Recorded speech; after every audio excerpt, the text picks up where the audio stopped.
इल्लल्लाह मुहम्मदुर रसूलुल्लाह ला इलाहा इल्लल्लाह मुहम्मदुर रसूलुल्लाह ला इलाहा इल्लल्लाह मुहम्मदुर रसूलुल्लाह ला इलाहा इल्लल्लाह मुहम्मदुर रसूलुल्लाह। बिस्मिल्लाहिर रहमानिर रहीम। अल्हम्दुलिल्लाहि वहदह वस्सलातु वस्सलामु अला मन ला नबिय्य बअदह, अम्मा बाद। फ़अऊज़ु बिल्लाहि मिनश शैतानिर रजीम। बिस्मिल्लाहिर रहमानिर रहीम। मन ज़ल्लज़ी युक़रिज़ुल्लाह क़र्ज़न हसनन फ़युज़ाइफ़हु लहु अज़आफ़न कसीरा। सदक़ल्लाहुल अज़ीम। बुज़ुर्गान महतरम और मेरे अज़ीज़ साथियों, आज की मजलिस में सदक़े फ़ित्र के मुतालिक कुछ बातें, कुछ मसाइल आप हज़रात के सामने बयान करना है। सदक़े फ़ित्र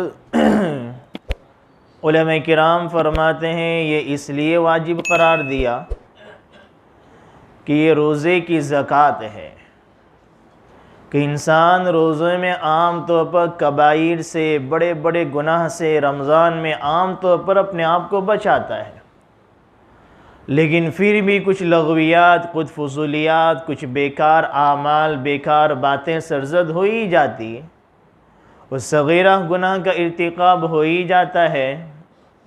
तो उसकी तलाफ़ी के लिए, रोज़े की तलाफ़ी के लिए आखिर में ये सदक़े फ़ित्र का हुक्म रखा कि इंसान ने जो कुछ इबादतें की, रोज़े रखे, सदक़े फ़ित्र निकाल देगा, उसकी छोटी मोटी तलाफ़ियाँ होगी वो ख़त्म हो जाएगी। अब एक मसला ये है कि जो शख्स बीमार है, मरीज़ है, वो रोज़ा नहीं रख पाया तो क्या उस पर भी सदक़े फ़ित्र आएगा? तो अगर वो साहिब निसाब है तो उस पर भी सदक़े फ़ित्र आएगा। अब एक मसला ये कि सदक़े फ़ित्र किन किन लोगों पर वाजिब होता है। तो जो ज़कात का निसाब है वही इसका भी निसाब है, लेकिन ज़कात में एक मामला ये है कि वो माल ऐसा हो जो अपनी ज़रूरत में से है, ज़रूरत से ज़ायद हो, लेकिन वो माल बढ़ने वाला ना हो तभी वहाँ पर उस माल को ज़कात के निसाब में शामिल नहीं किया जाता। लेकिन सदक़े फ़ित्र का मामला ही, अगर कोई माल, कोई चीज़, कोई सामान ऐसा है जो ज़रूरत से ज़ायद है, इंसान पूरे साल उसको इस्तेमाल में नहीं लाता है, तो उनकी कीमत को भी शुमार किया जाएगा। मिसाल के तौर पर एक शख्स है, उसके पास ना सोना है, ना चांदी है, ना कैश पैसा है, लेकिन एक मकान है, एक मकान में वो भी रहता है, दूसरा मकान ज़रूरत से ज़ायद है, वो ऐसा ही पड़ा हुआ है, बंद पड़ा हुआ है। तो अब उसकी कीमत निसाब तक पहुंचती, यानी 61.5 तोला चांदी तक पहुंचती है, जो 45,000 के करीब होती है, तो उस शख्स पर सदक़े फ़ित्र वाजिब होगा। ऐसे कोई शख्स ऐसा है जिसके पास ना सोना है, ना चांदी है, ना कैश पैसा है, घर में कपड़े हैं, बर्तन हैं, शोपीस है, जो पूरे साल वो बर्तन इस्तेमाल में नहीं आते, कीमती कपड़े हैं, शादी के जोड़े हैं जो पूरे साल कभी वो इस्तेमाल में नहीं आते हैं, तो सदक़े फ़ित्र में उनकी कीमत को, सदक़े फ़ित्र में, ज़कात में नहीं, सदक़े फ़ित्र में उनको शामिल किया जाएगा और उनकी कीमत चांदी के निसाब तक पहुंच जाए तो सदक़े फ़ित्र वाजिब होगा। ऐसे ही ज़कात के शराइत में से एक शर्त ये था कि साल पूरा होना चाहिए, लेकिन ये सदक़े फ़ित्र में ऐसा नहीं है। अगर कोई इंसान ईद के दिन सुबह सादिक से पहले भी अगर किसी के पास माल आ गया कि ईद से पहले तक भी उसके पास कुछ माल नहीं था, लेकिन सदक़े फ़ित्र अदा करने का जो वक्त है ईद के दिन सुबह सादिक से पहले उसके पास माल आ गया, तब भी उसके माल में सदक़े फ़ित्र वाजिब हो जाएगा। उसको ज़कात अपने माल से सदक़े फ़ित्र निकालना होगा। सदक़े फ़ित्र हर आज़ाद पर, ग़ुलाम पर, मर्द औरत पर, बड़ों पर, बच्चों पर वाजिब होता है। जिन माँ बाप पर सदक़े फ़ित्र वाजिब है, जो मालदार है, जिनके माल में सदक़े फ़ित्र आ रहा है, उनके ज़िम्मे ये भी ज़रूरी अपने नाबालिग बच्चों की तरफ से भी सदक़े फ़ित्र को निकालेंगे। अपने नाबालिग छोटे बच्चों की तरफ से भी वो अपने वालिदैन सदक़े फ़ित्र को निकालेंगे।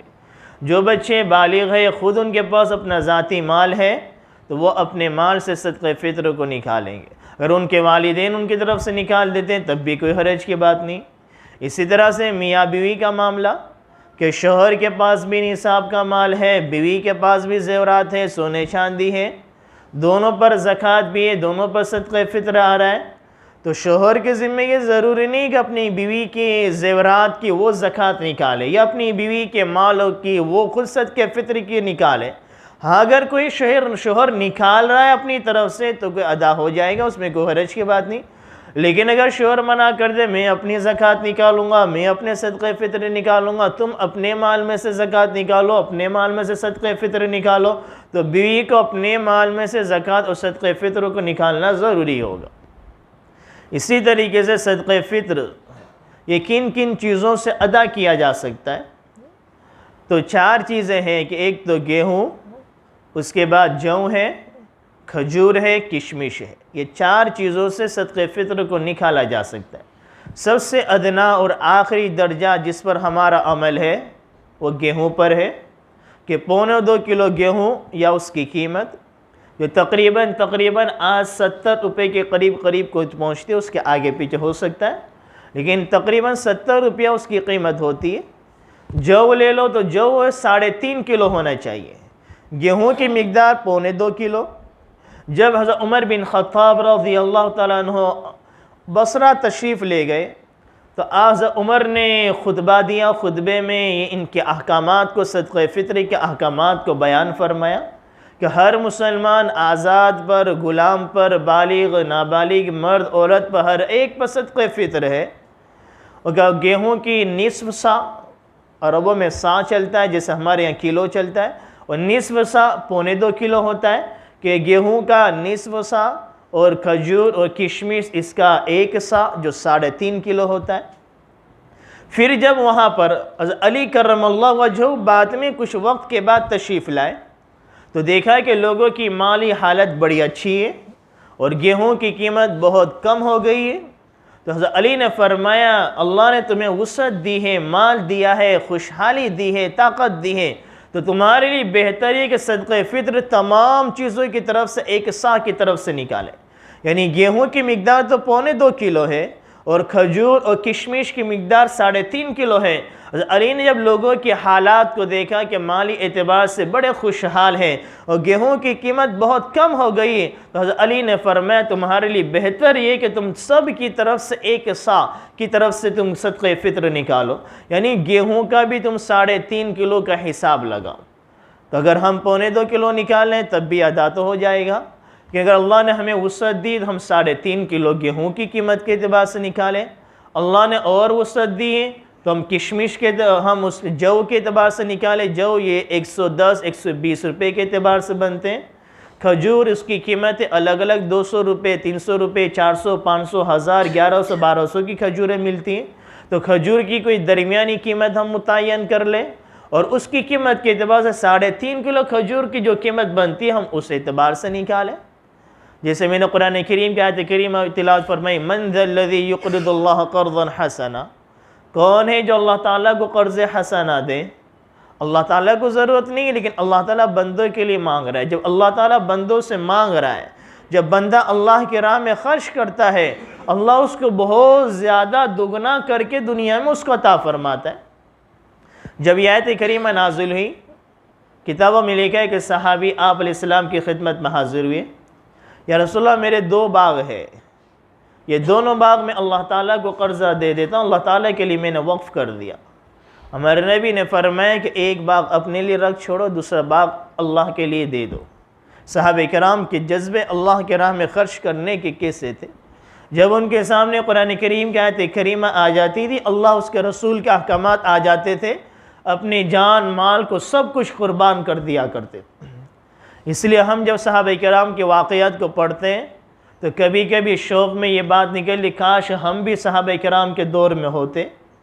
तो उलमा किराम फरमाते कि ना होना ये भी हमारे लिए अच्छा है। अगर क्या पता अगर हम उस वक्त सहाबे किराम के ज़माने में होते, हमारा ईमान कैसा है, हमारी हालत कैसी है, उस वक्त पता नहीं हमारा किस जमात के साथ हमारा शुमार होता। तो अल्लाह ने इस हालत में रखा, इस हालत को शुक्रगुजार मानी जाए। तो वो हमारे नबी ने फरमाया एक अल्लाह के राह में दे दो, एक अपने पास रख लो।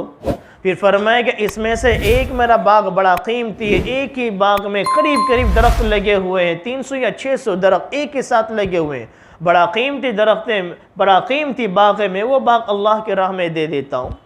फिर अपने घर गए, बीवी बच्चे उसी बाग में थे, बाहर ही से आवाज़ लगाई, मैंने अल्लाह ताला से सौदा कर लिया है, ये बाग अल्लाह ताला को मैंने दे दिया है, तुम ये अंदर से निकल जाओ। अंदर दाखिल भी नहीं हुए, बच्चे ने जो गोद में अपने कपड़ों में खजूरें भरी थी उनकी माँ ने वो भी गिरा दी, और वो माएँ भी कैसी थी, सहाबे किराम की बीवियाँ भी कैसी थी, और वहीं से अपने बच्चों को लेकर निकल गई। किताबों में वाक़या लिखा हुआ है, अपने शोहर की बड़ी तारीफ़ की, तुमने बड़ा अच्छा सौदा किया, तुमने बड़ा अच्छा सौदा किया, बड़े नफ़े का सौदा किया। वो अल्लाह के राह में ऐसे खर्च करने वाले थे, और हम तो हीले बहाने निकालते कहाँ से हमारी ज़कात कम हो जाए। हम मसले मसाइल जानते हैं तो ये इल्म हमें नुकसान देने वाला बनता है। जो इल्म हम सीख रहे हैं वो इल्म हमें नफ़ा नहीं पहुँचा रहे हैं, अक्सर और बेशक हमें नुकसान पहुँचाता है शैतान की तरफ से। उसकी मिसाल मैं इस तरह से देता हूँ, जब तक हमें पता नहीं था कि नमाज में सना पढ़ना कैसा है, तो हम तो रोज़ाना हर वक्त नमाज में सना पढ़ते थे।